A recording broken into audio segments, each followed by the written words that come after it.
Most people think Norway's high rent and grocery prices are the main reason newcomers struggle, but that's just the tip of the iceberg. The real challenge is the steady stream of hidden costs that start after you settle in. Fees, subscriptions, and social pressures that quietly drain your budget. This guide isn't about scaring you, it's about preparing you for the realities beyond the obvious expenses. We'll skip the headlines and focus on the overlooked costs that truly impact your financial health in Norway. If you want to thrive, not just survive here, you need to understand what's really waiting for you after the initial sticker shock fades. Let's pull back the curtain on the true cost of building a life in Norway.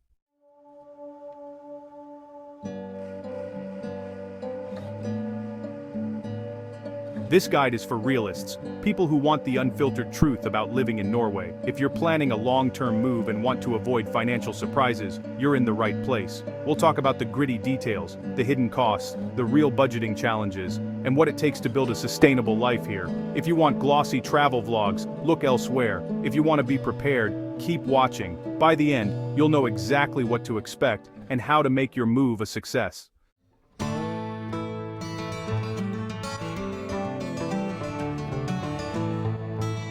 Everyone knows rent and groceries are expensive in Norway, especially in cities like Oslo or Bergen. Deposits can lock up 3 months' rent, and competition for apartments is fierce, often forcing you to pay more than planned. Groceries are a daily shock. Basic items cost far more than you're used to, and eating out is a rare luxury. You'll quickly learn to cook at home, plan meals, and treat food as a valuable commodity.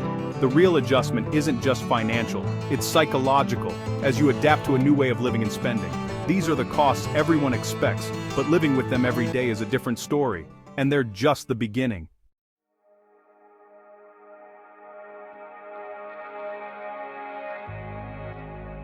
Alcohol in Norway is heavily taxed and sold only in state-run stores with limited hours, making even a simple drink expensive. Socializing at bars or restaurants is rare. A single beer can cost over $10, and eating out is reserved for special occasions. Most gatherings move to private homes, where costs can be shared. Fast food and coffee are pricey too, so spontaneous treats become rare. Everyone expects these high prices, but few realize how much they reshape your social life and daily habits. The real shock comes from how these costs add up, making leisure and convenience feel like luxuries. But the biggest budget killers are still to come.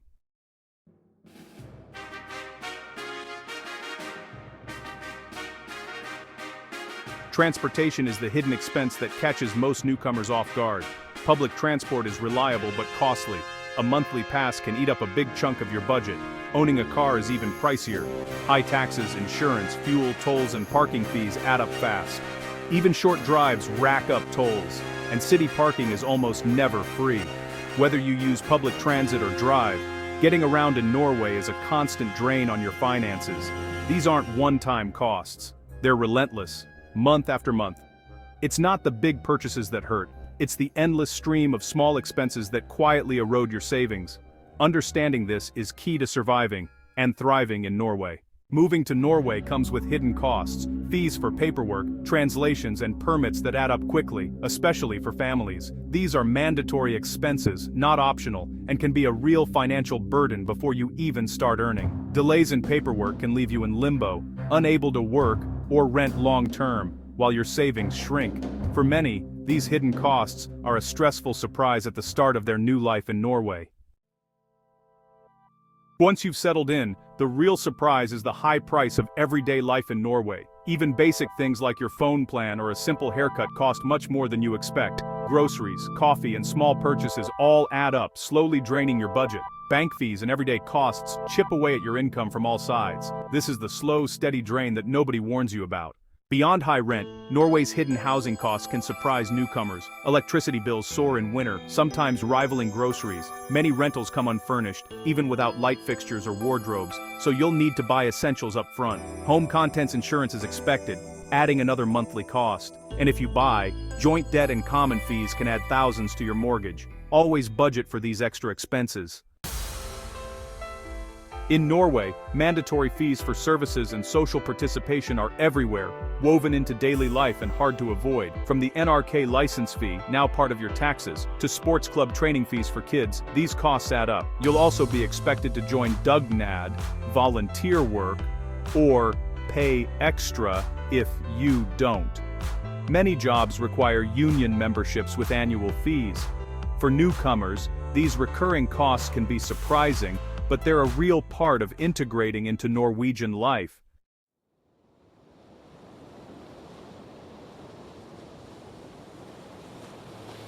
One of the most subtle but powerful financial pressures you will face in Norway is lifestyle inflation. This isn't about suddenly buying luxury cars or designer clothes. It's a much quieter, more gradual process of adapting to the local standard of living. When you first arrive, you might be very conscious of your spending, carefully converting prices back to your home currency and sticking to a strict budget. But over time, as you become more integrated, your perspective begins to shift. You start to see the high prices not as shocking but as normal. This normalization is where the real danger to your budget lies, as you begin to spend more without even noticing it. This adaptation happens because you are constantly surrounded by a certain baseline of quality and consumption. Your colleagues, neighbors, and friends all participate in a lifestyle that is shaped by high incomes and high costs. You see the quality of their homes, the food they serve when they invite you over, and the activities they do on the weekends. There is no overt pressure to keep up, but a subtle, unspoken expectation to participate in this shared standard of living begins to take hold. You slowly stop thinking, "That's too expensive," and start thinking, "That's just what it costs here." This mental shift is the gateway to lifestyle inflation.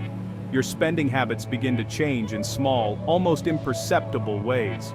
You might start buying the slightly more expensive, better quality bread at the grocery store because that's what everyone seems to do. You might agree to a weekend cabin trip with friends, accepting the cost of rental and travel as a standard social expense. You upgrade your internet plan because the slower one feels inadequate compared to the high-speed connections everyone else has. Each of these decisions seems minor in isolation. However, they are all part of a larger pattern of your financial baseline slowly rising to meet the Norwegian norm.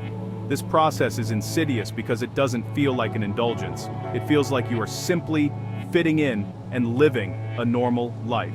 You are not trying to be extravagant. You are just adapting to the environment around you. You buy the things you need to function effectively and participate socially in this new society. But because the cost of normal is so high in Norway, this adaptation quietly leads to a significant increase in your overall spending. You are not consciously choosing to inflate your lifestyle, but it is happening anyway, driven by the powerful force of social and cultural normalization.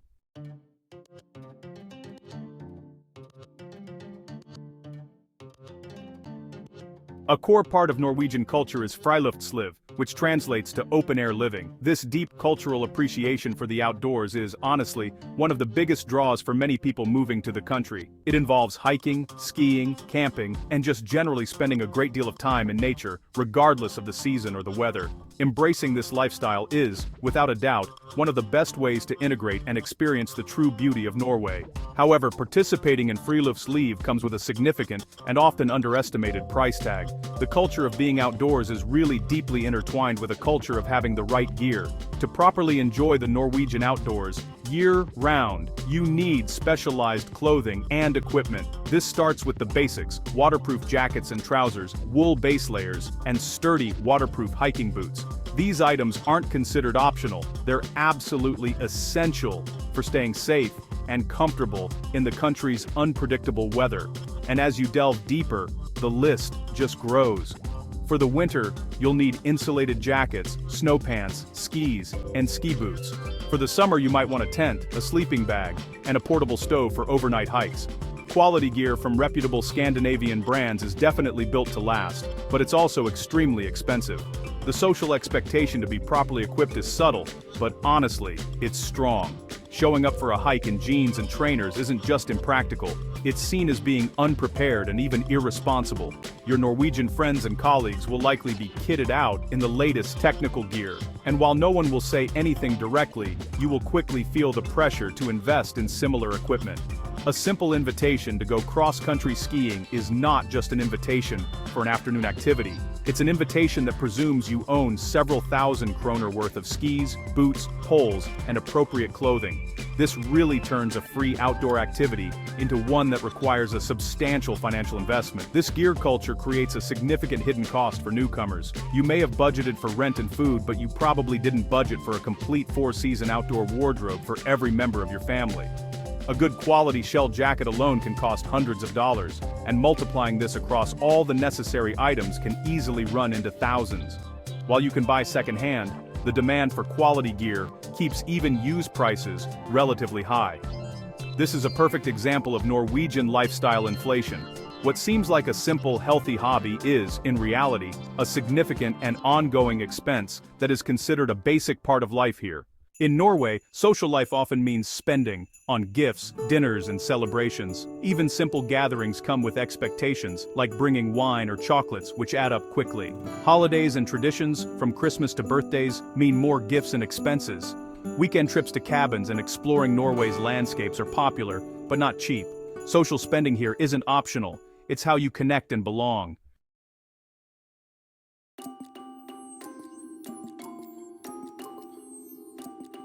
After accounting for high taxes, hidden costs, and the pressures of lifestyle inflation, many newcomers in Norway experience a peculiar financial phenomenon. Even with a salary that looks impressive on paper and is well above the average in their home country, they don't feel rich. In fact, they often feel financially constrained. This is the great paradox of earning a Norwegian income. The high cost of living and the elevated baseline for normal consumption effectively neutralize the high salary. Your purchasing power just doesn't increase as much as you might have expected. You are earning more, but you are also spending much more just to live a standard life. This feeling is best described as the middle income squeeze. You're not poor. You can afford a decent home, quality food, and the necessities of life.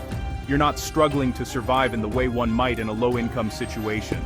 However, you're also not wealthy. You don't have a large amount of disposable income to save, invest, or spend on luxuries. Most of your salary is consumed by taxes, housing, transportation, groceries, and participating in the standard Norwegian lifestyle. You find yourself living paycheck to paycheck, but in a much more comfortable and well-equipped hamster wheel. This situation can be, honestly, psychologically challenging. You moved to Norway for a better quality of life, and in many ways, you have it. You have access to nature, good public services, and a safe society. But you expected your high salary to provide a level of financial freedom that it simply doesn't deliver. You might find it difficult to build up significant savings or feel that you are making real financial progress. This can be especially true if you're trying to support a family where the costs of childcare, activities, and gear are multiplied. The feeling is not one of poverty, but one of being stuck, comfortably stuck, but stuck nonetheless. This is a crucial reality for anyone considering a move to Norway for purely financial reasons. The country does not make it easy to get rich. The system is designed to create a large, stable middle class, with a strong social safety net and high levels of equality. This is achieved through high taxes and a high cost of living that redistributes wealth and limits excessive accumulation. The result is that you don't feel poor, but you also don't feel rich. You feel perpetually in the middle, able to afford a good life, but with little room to get ahead financially. This is the true financial experience for most people living in Norway. In Norway, talking about money is almost taboo. People rarely discuss salaries, debts, or financial worries, even with friends. For newcomers, this silence can feel isolating. You see others living comfortably, but don't see the struggles behind closed doors. Many put on a brave face.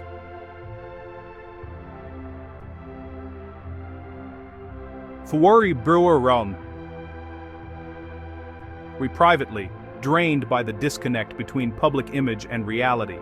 Some quietly leave, their struggles unseen, leaving the next newcomers to face the same silent challenges. Living in Norway isn't just about high prices, it's a slow, quiet drain on your emotional reserves. The constant financial vigilance, the social isolation, and the feeling of never quite getting ahead can be exhausting. Over time, this hidden emotional cost wears you down, making you question your decision to move. Most people don't leave Norway because of money, they leave because they run out of emotional energy.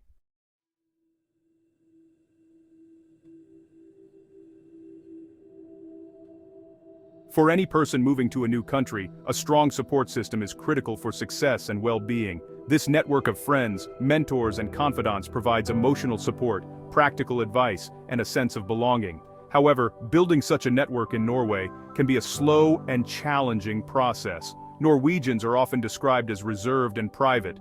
While they are polite and helpful, it can take a long time to move from being a friendly acquaintance to a true friend. The invitations into their homes and their inner circles are not extended quickly, which can leave newcomers feeling like outsiders for a prolonged period. This social dynamic makes it difficult to find people with whom you can share your struggles, especially financial ones.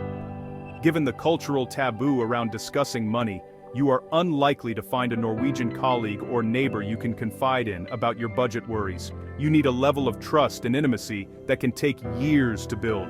This leaves many newcomers to rely on other expats for support. While fellow internationals can offer empathy and shared understanding, their networks may also be transient. Friends might move away after a few years, forcing you to start the process of building connections all over again, which can be disheartening. The lack of a deep-rooted support system means you are often navigating complex problems on your own.